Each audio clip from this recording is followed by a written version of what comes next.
Hello there, Pixies! I've often wondered what Hogwarts houses the two Goldstein sisters from the Fantastic Beasts series would be in. Some people think it's Slytherin, some people think it's Hufflepuff, some people think it's Gryffindor, and some people think it's Ravenclaw. In this video, I'm going to talk about what house I think Queenie Goldstein is in, based on her personality traits, Wandwood, and Ilvermorny house. So, if you're into that, stick around and see what house I put her in. Before I get into this video though, I would just like to remind you all that I am currently working towards a 1,000 subscriber goal on my channel. It would mean a lot to me to get to 1,000 subscribers on my channel because I'm trying to make a little bit of money on the side from this channel.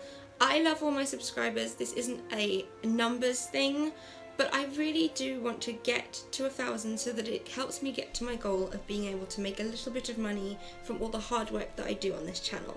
So if you haven't subscribed yet, please feel free to press that red button down below if you want to. And without further ado, let's get into this video about Queenie Goldstein. So the first thing to know about Queenie Goldstein is that she was sorted into the house called Pukwudgie at the North American Wizardry School, Ilvermorny School of Witchcraft and Wizardry. Pukwudgie house represents the heart of a witch or wizard. It's commonly associated with healers and the nomad James Stewart, who helped found Ilvermorny. I find that really interesting because, as we all know, Miss Queenie Goldstein is in love with a nomad called Jacob. I do find it interesting that it's the house that values healers, the heart, but it's not completely pushover, it's not sweet and lovely all the time. Pukwudgies are known to be very fierce when they need to defend themselves, and quite stubborn.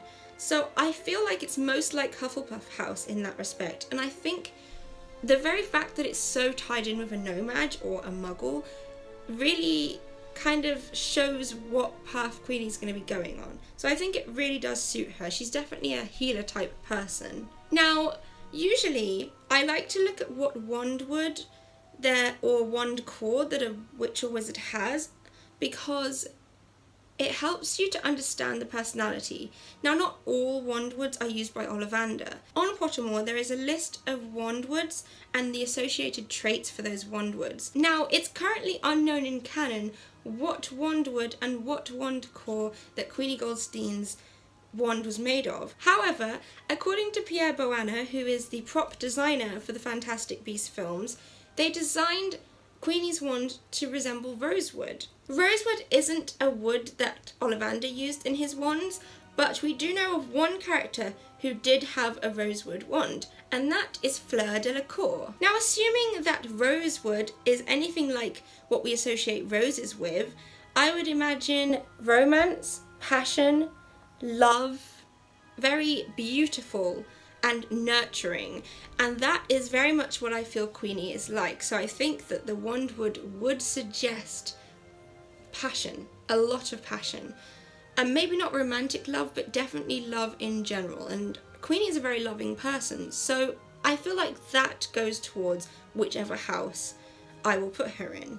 Now, in order to determine what house Queenie would be in, we have to look at what the traits of each house are and which traits she shows more inclination towards. That will help us a lot when you bear in mind the wandwood, the wand core, and the Ilvermorny house that she's been placed in. So first off, let's start with Gryffindor. Gryffindor is often associated with passion, bravery, chivalry, loyalty, and community and warmth. I believe that a lot of Gryffindors tend to be quite impulsive. They go with their gut and their heart and how they feel about something and whether it feels right to them. Queenie is definitely a passionate, warm, affirming sort of person. She really does value passion. She loves wholeheartedly, and I think she's quite flighty and impulsive, so I do believe that Gryffindor traits do suit her quite a bit. I know that some people are unsure that she would be a Gryffindor because of the fact that she betrayed all her friends and loved ones to join Grindelwald. But we also have to remember that there was another famous Gryffindor who betrayed his friends, redeemed himself in the end, even if it was only slightly, and was apparently a Gryffindor. And that is Peter Pettigrew. Just because she has betrayed her friends, it doesn't mean that she doesn't have a sense of right and wrong.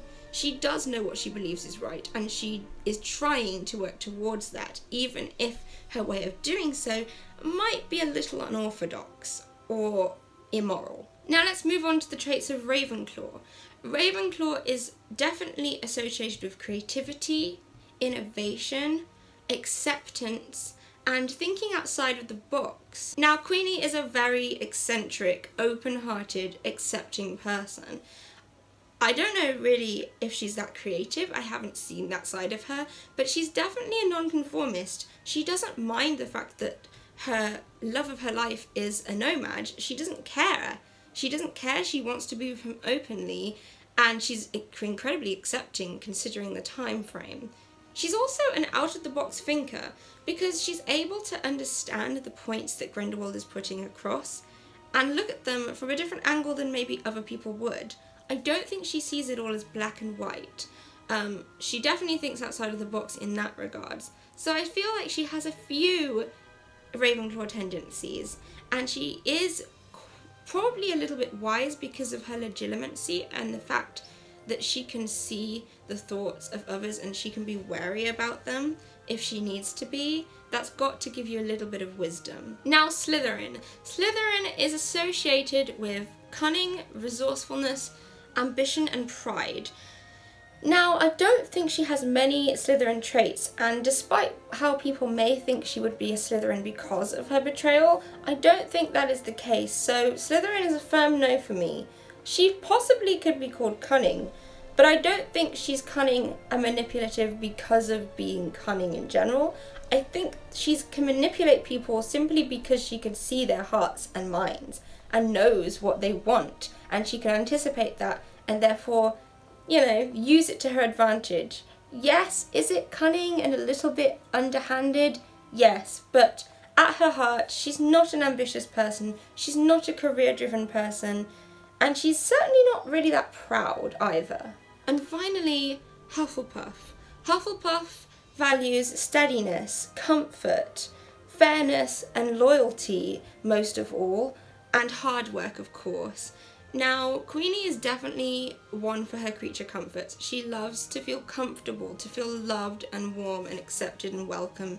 She wants fairness because she wants anyone to be able to love whoever they want to. She believes in an idealistic world where everything is peaceful. She believes in harmony.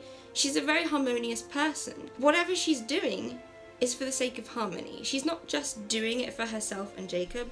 She really believes that it will help a lot of people.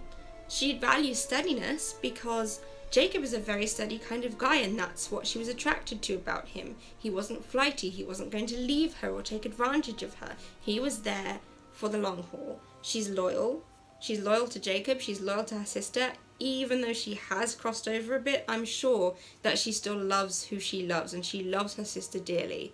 So I believe she does have quite a few of those Hufflepuff traits. It's hard to pick a house for Queenie Goldstein. She's not cut and dry. We don't know enough about her just yet. All the films aren't out. But judging on what she believes in and why she's doing what she's doing, which is the highest ideal of all, she's doing it because she believes what she's doing and the goal that Grindelwald is working toward, or the goal she believes he's working towards, is right. She wants to do what's right. She's passionate and warm and fiery in her own way. And I believe that she's actually a Gryffindor. You may disagree with me, and I would love to know in the comments what house you believe Queenie Goldstein is in. But that is all I have to say on the subject. I can't wait to see what you guys think. If you did like this video, please give it a thumbs up and share around if you want to get this conversation going. And in the meantime, I will see you next time, my dears. Goodbye.